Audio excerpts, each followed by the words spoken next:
What's up, America? Steel workers being fired from their jobs. This is very important, so it looks like we need your help. The Cleveland Cliffs Steel Mill, 2 in Pennsylvania and 1 in Illinois, are indefinitely going idle, and they're laying off 950 steel workers. Now, not too long ago, the same company, Cleveland Cliffs, laid off about 650 workers at an American ore mine. But they're saying that higher prices and lower demand is causing the need to lay off these people indefinitely, at least until production picks up and more orders come in. Now, the company states, quote, "This is not related to Donald Trump's tariffs in any way." But like I said, they're having to lay off these people because they say there's weak demand and they have to basically save money. And so 950 steel workers are all going to be laid off, 2 plants in Pennsylvania, 1 in Illinois. Now, the company Cleveland Cliffs went on to say with an ABC News report that they fully expect production to come back once Donald Trump's plans are implemented and fully moving forward. Hopefully, meaning this will be temporary. But temporary could be a couple of months or it could be a couple of years. That's the issue. So we need to make sure that these Cleveland Cliffs steel workers find some type of way to supplement their income in the meantime.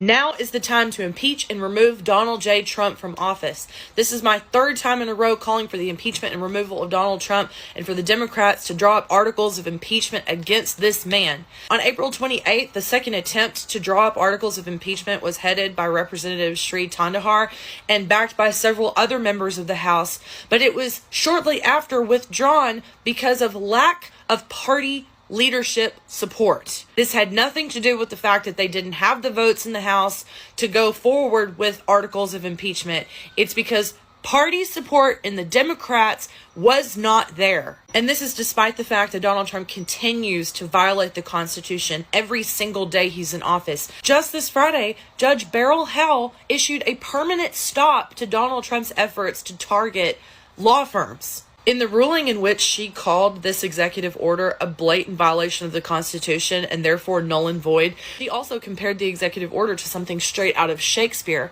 citing the quote, "First thing we do, we kill all the lawyers," despite ignoring a 9-0 Supreme Court decision, despite the latest ruling that he's violating the Constitution by targeting law firms that are targeting him. There has been zero action taken by the Democratic Party in Washington, D.C. And what's even worse, leaders of the Democratic Party have taken active steps to block articles of impeachment from coming to the House floor. We the people, your constituents, do not give a flying fuck if you think there are enough Democrat and Republican votes in the House to pass articles of impeachment. We also don't care that he has already been impeached twice already and nothing happened to him. This needs to happen first before removal. We refuse to wait around for 2 years waiting for the House and the Senate to flip blue before you decide to do something. Do what we voted for you to do. Get off your ass and defend the Constitution. Donald Trump and the Republicans are showing just how afraid they are for the midterm elections, knowing that if Democrats win the House and the Senate, which they can do both, that Donald Trump's going to go for a 3rd impeachment and maybe 3rd time's a charm, and they recognize this. Now, Mike Johnson and Trump have been meeting privately to talk about House midterms and how they are going to be able to keep those, what they need to do to keep the Democrats from flipping the House. And he's also been meeting with Rick Scott about what they need to do in the Senate to keep Democrats from flipping the House, including Rick Scott flying to Atlanta to meet with Georgia Governor Brian Kemp to attempt to convince him to run for the Senate instead of Marjorie Taylor Greene, knowing that if she runs, there's no way that they'll keep Georgia. Actually, they don't have Georgia right now. They have Warnock and Ossoff, but they want Georgia. Now, all 3 of them are saying they know that if Democrats win, Trump will be impeached again for baseless reasons. Now, I don't know what their so-called baseless reasons are, but reality is that if they win, Trump's going to be impeached. Donald Trump finally did something so catastrophically stupid that even the sycophants in his own administration had to step in and say, no, we won't be doing that, actually. Late Thursday evening, Donald Trump posted online that he would be canceling Veterans Day and renaming it as Victory Day for World War I, and would also be declaring May 8th to be Victory Day for World War II. Well, it didn't take long for the White House to intervene and immediately backtrack on everything that he had posted, telling ABC News less than 24 hours later that they would not be renaming Veterans Day and that at most they would send out an additional proclamation on the day. And almost certainly the reason that they backtracked on this and for the first time possibly ever directly contradicted what Dear Leader wanted is the fact that it would be an unforced political error of truly epic proportions for Donald Trump to do this for several reasons. First of all, Donald Trump's post made it very clear that he only wants to celebrate America's victories and therefore celebrate the veterans that were involved in America's victory. Here's the problem. More than 99% of currently living veterans in the United States fought in conflicts that did not constitute an American victory. So renaming Veterans Day to focus it only on the conflicts that involved American victories would be, in fact, shitting on the service of 99% of living veterans. The fact that any politician would ever even be willing to consider that shows just an insane lack of any political instinct whatsoever. But I imagine they also pointed out to Dear Leader that much as he continues to insist otherwise, he doesn't actually have the power to unilaterally rename a federal holiday. That takes an act of Congress. So while I have no doubt Donald Trump could absolutely bully Republicans in Congress to do whatever he wanted. However, any time they spend doing that, one is time that they aren't spending on Donald Trump's agenda. Two, would look extremely terrible to the American people currently suffering through a recession and struggling to put food on their tables for the president to be like, yeah, I know you can't afford groceries, but we have bigger fish to fry. Namely, I want to rename Veterans Day. Not a great move politically. And three, he would be effectively ending the careers of any Republican soon to be up for re-election in a swing district and maybe even some non-swing districts, because he would be forcing them to go on the record with a vote either shitting on the service of 99% of living veterans or directly contradicting Dear Leader. And either one would signal the end of their political careers. And look, in the grand scheme of things, this is such a minor blip on the radar. It's stupid, it's offensive, but it's also not incredibly important. But I do think that it's worth noting because the next time that someone tries to tell you that, no, you don't understand, Donald Trump is playing 4D chess, you can show them this and be like, no, this very stupid man is eating the checkers and drooling on the table. All right, Trumpers, come and get me. Hey, listen, the 14th Amendment? Are you serious? Listen, this guy don't know what the fuck he's doing, and I'll tell you why. Is because one thing is he knew this 14th Amendment shit was not going to work. He knew it wasn't going to work. But he said that shit, and he ran on that shit to get you dumb fucks to damn vote for him. He knew he couldn't overturn the 14th Amendment. There's already been multiple judges sit there and shut his shit down on this. You can't go and say, well, if you're born in the U.S., you're not a U.S. citizen, when you've got a U.S. birth certificate and U.S. social security number at that point.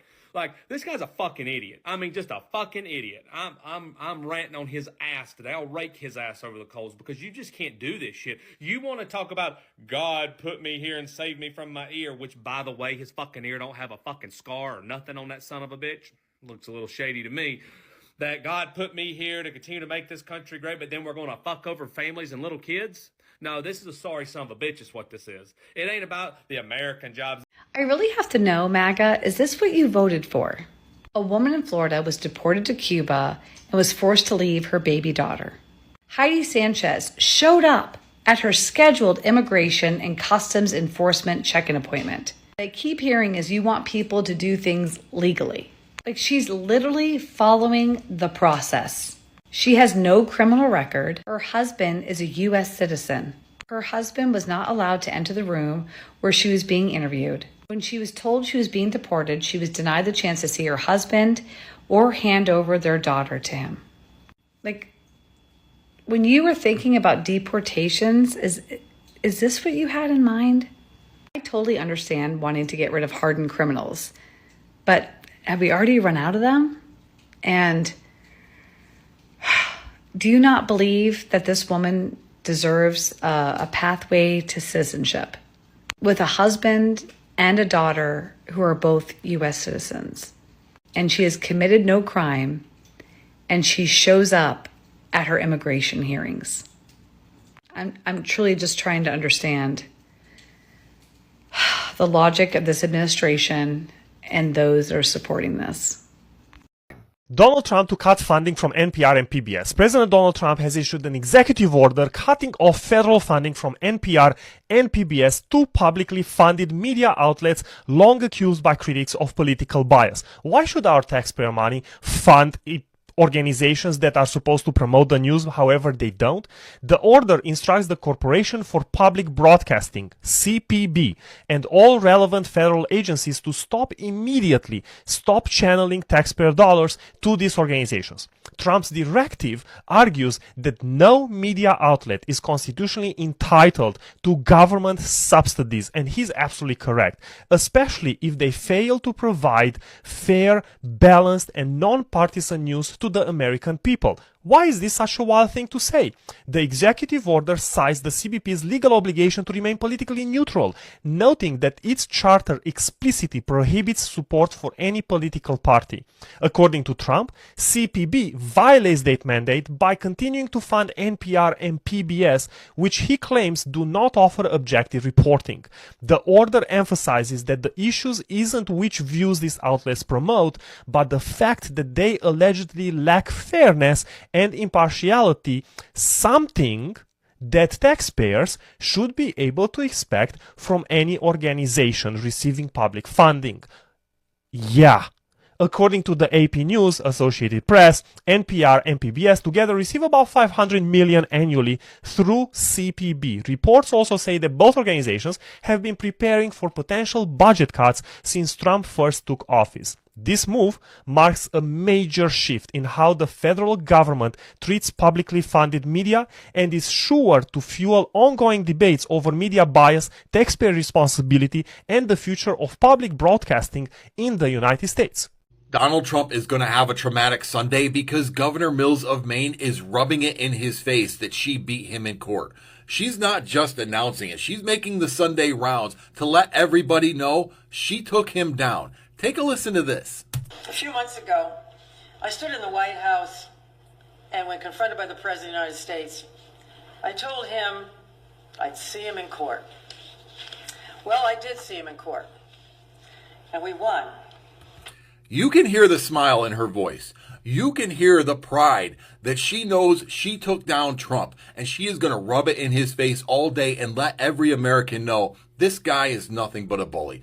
And this should be the blueprint for every law firm, media company, governor, whoever that Donald Trump tries to use his power as president to push around. And now Donald Trump has to spend the day watching the news, hearing her, watching stories about how she took him down, how she stood up to him after his gloating and demanding an apology. It's going to be a great day.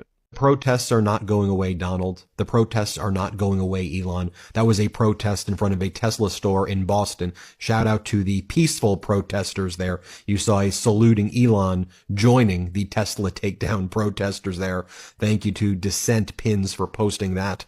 Meanwhile, at Mar-a-Lago, they're partying. Donald Trump was golfing again. He wrecks the economy, destroys our lives. Then they party at Mar-a-Lago. The oligarchs and their spouses taking selfie photos, laughing at the American people who are suffering as Donald Trump lies and claims that he solved inflation and claims that egg prices are down and gas prices are down and everybody's doing amazing, Donald Trump says. When we, the people, know that's not the case. Donald Trump's destroyed our economy. He's destroyed our alliances abroad. He's destroyed the very brand that was the United States of America. And here they are. Look, RNC chair Michael Whatley and co-chair Casey Crosby at a spring gala at Mar-a-Lago. So not only is Donald Trump spending our taxpayer dollars to golf again this weekend and to bring all of his staff and where he houses them at Mar-a-Lago that we, the taxpayers, pay for, but they're doing the RNC gala so Donald Trump can make more money and grift even more.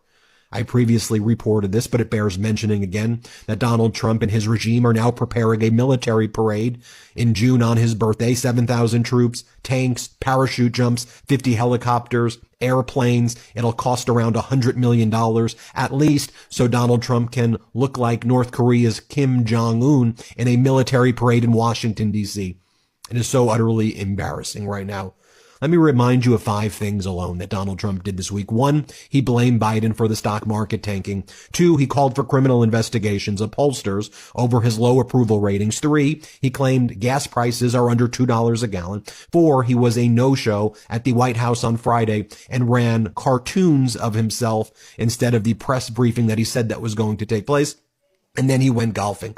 I could add 6, 7, 8, 9, 10 very easily. Donald Trump posting AI images of himself dressed as the Pope right after Pope Francis's funeral, giving the middle finger to the Catholic community. And whether you're Catholic or not, whether you're even religious or not, this is the height of being disrespectful, mocking the Catholic religion. Could you imagine if former President Biden ever did anything like this?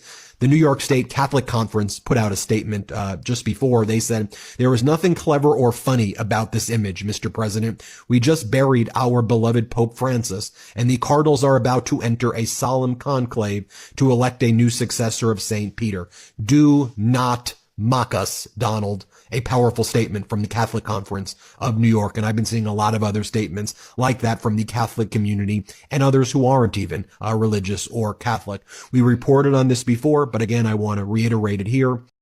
I went out last night. I went dancing after coming back from a day trip to Phoenix to go see a mutual friend of mine on here, Rev Rosie. And I was feeling really good. So I put on a very flowy skirt that has slits on both sides that goes all the way up to the uni. Very flowy, long to the floor. Put on a flowy black blouse, beautiful necklace, jeweled myself up. And I mean, just jeweled myself up a little, an earring, a dangle. I mean, because why paint the peacock? So I wanted to go strolling down 4th Avenue. And I call it peacocking because I was really feeling myself. And I was sipping on this tequila. Local producer gets his agave, a 10-year-old agave from Oaxaca, Mexico. Sustainably, too. It's called Mi Mama Mi Dijo. Delicious. I was feeling myself. So I stop in a bar, say hi to a friend, then go to the club, dance around a little bit. So I'm getting these compliments from men, women, as I'm walking around, saying hi to people, all that kind of stuff.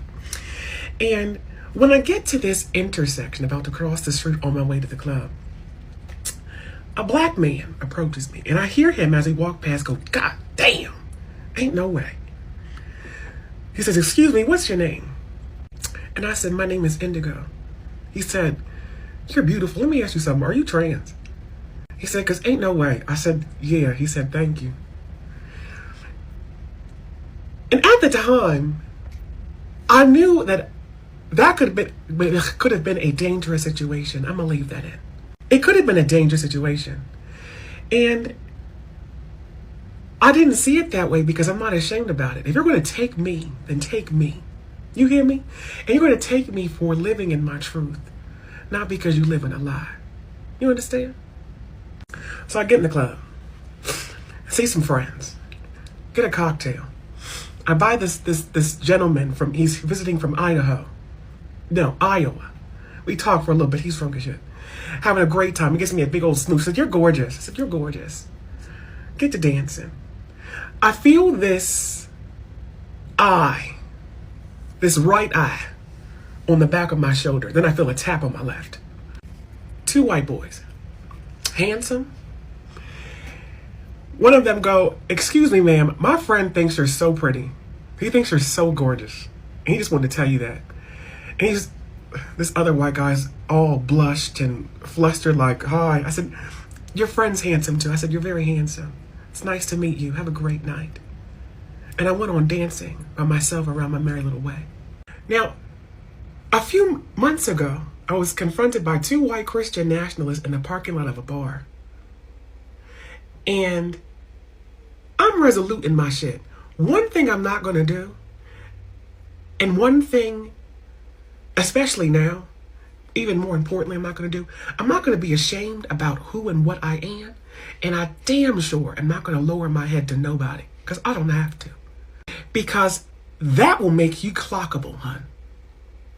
That could make you clockable by the way you carry yourself, because there ain't no way that a bitch wears their hair like that, that walks like that, has legs like that, unless there's something, it's authority and command.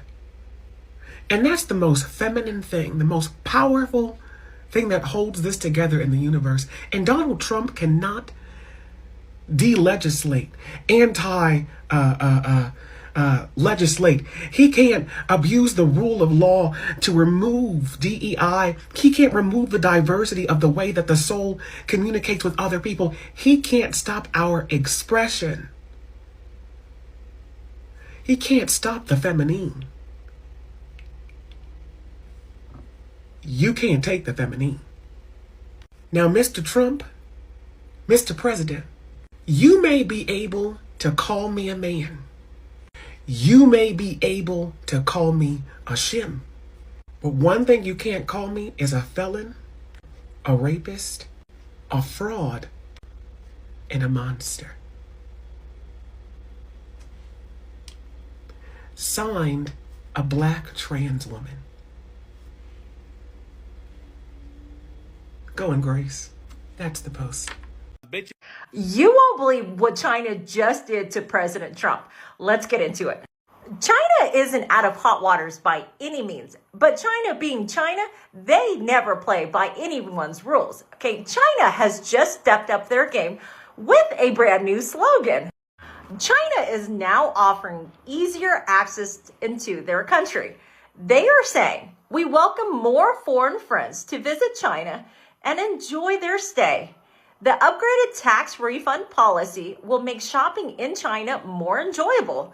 We hope that high quality and reasonable price made in China products can find their way into more households and bring benefits to more people. Now here are some of the rules when visiting China. China is waiting for you. The NIA has decided to further relax and optimize. Is your China your next vacation destination? Pay attention. Key point. Firstly, extended stay duration. The stay duration for foreign nationals eligible for visa-free transit has been extended from the previous 72 hours and 144 hours to 240 hours. Wow. 10 days, you will have more time to explore China. Secondly, expanded list of ports. The total number of ports eligible for the policy has increased from 39 to 60. Amazing! If necessary. But wait, here's the best part. Okay, not only China is giving you easier access to their country, they are doing one of the most hysterical things. They are trolling our press secretary, and it's hilarious. % tariffs on Mexico, 25% tariffs on Canada, and a 10% tariff on China. Okay, first of all, thank you for spending $800 to support a made in China product. But I do need to give you a friendly reminder. It's hysterical. Continue, your next dress might be even more expensive. But It here's is. the good news. China now offers a 30% tax refund on all purchases made in the country. Yes, all products. Made in China.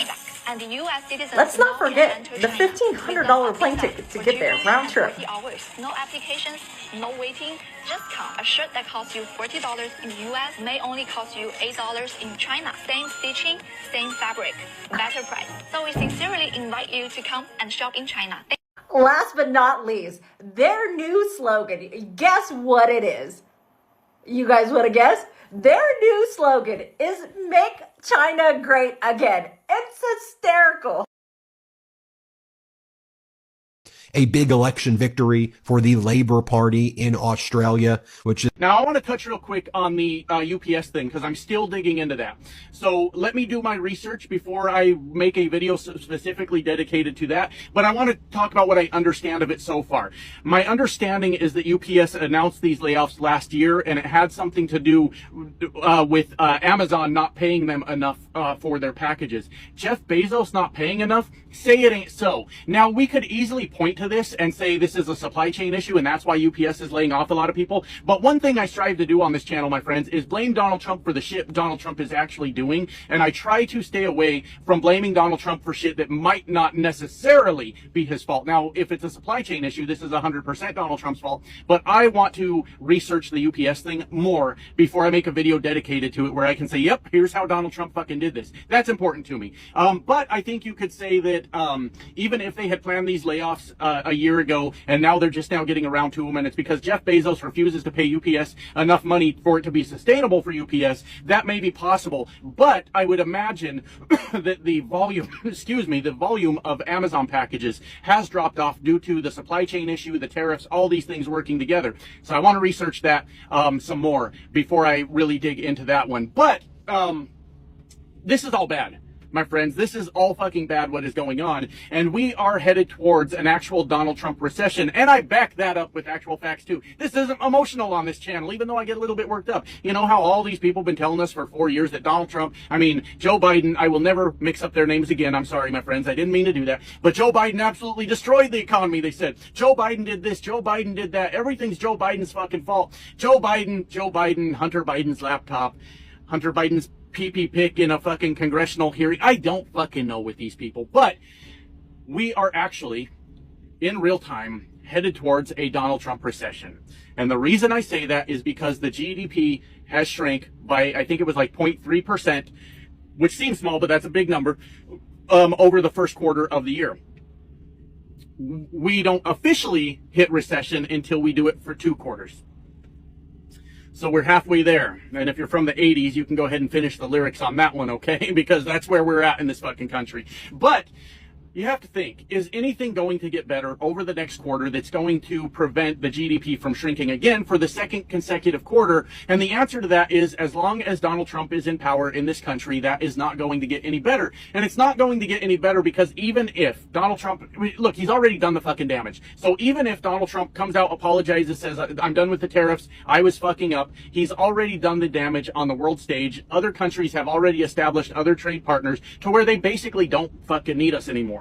So the only thing that would prevent this from happening, from us actually going into an official recession with 2 straight quarters of GDP shrinkage, would be for Donald Trump to be removed from office at this point. For Republicans, because this rests solely on the Republicans that empower Donald Trump, I understand that Democrats would be happy to introduce articles of impeachment, would be happy to present their case for how Donald Trump is destroying America. We need spineless, cowardly, bootlicking Republicans to step up and do their fucking job. The only way we do not enter recession at this point, in my humble opinion, is for Donald Trump to be removed from office, and almost for us to start the fuck over. We don't need no J.D. Vance either. We don't need no MAGA Mike Johnson. We need a whole new election where we fucking elect a sensible fucking person, and that would signal to the world that America means business and we mean to do well. We just fucked up right now.